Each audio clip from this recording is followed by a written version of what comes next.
Pennsylvania, July 13, 2026.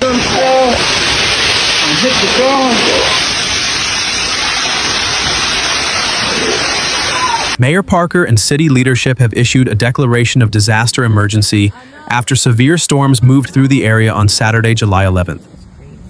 The fast-moving storm tore through parts of Philadelphia, ripping roofing from buildings, flooding streets, and downing hundreds of trees and power lines. The National Weather Service said at least 4 of the microbursts brought straight-line wind gusts of 60 to 70 miles per hour to Montgomery and Philadelphia counties between about 2:30 and 3:15 p.m. City officials said there were no reported injuries, but the damage left many residents displaced or facing steep financial losses. One of the city's emergency responses happened at a Philadelphia Housing Authority apartment building near 55th and Vine Streets in West Philadelphia. Officials said high winds caused major roof damage and water intrusion, affecting 11 residential units. Emergency crews also responded to a damaged residential building on the 2,400 block of Washington Avenue, where 12 occupants were displaced. Philadelphia Police Commissioner Kevin Bethel said the city's 911 system received about 3,000 calls during the storm. He urged residents to reserve non-urgent matters for later.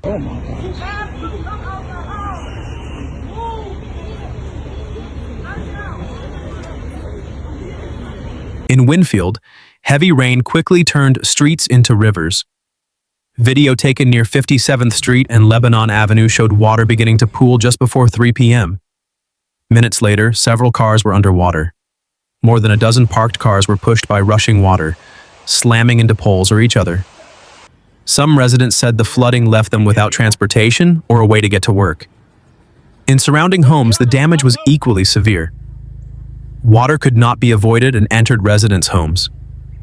The Philadelphia Fire Department handled approximately 125 calls tied to downed wires, as well as 4 separate incidents involving vehicles caught in floodwater, according to Fire Commissioner Jeffrey Thompson.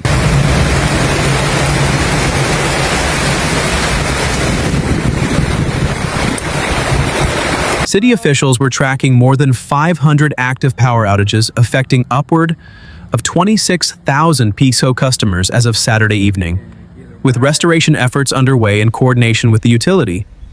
Neighbors in parts of West Philadelphia reported electricity cutting out around 3 p.m., accompanied by sparking power lines and a flash of green light. Philadelphia Parks and Recreation crews and outside contractors were deployed to remove fallen trees, focusing first on those blocking roads or crushing homes and vehicles. At 55th and Cedar Avenue, a large tree uprooted a section of sidewalk before landing on a resident's SUV. Parks staff worked alongside Philadelphia Water Department crews responding to flooded intersections, clogged storm drains, and basement flooding throughout the city. 2 SEPTA trolley lines, the T1 and T2, were taken out of service due to storm damage. Shuttle buses are substituted for riders.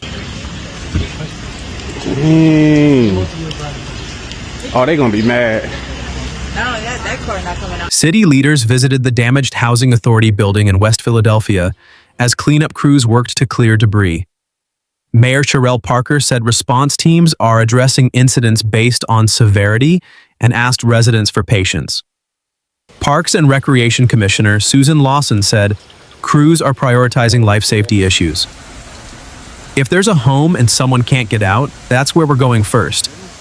If there's a street, a roadway that's blocked, that's the second place that we're going to, she said.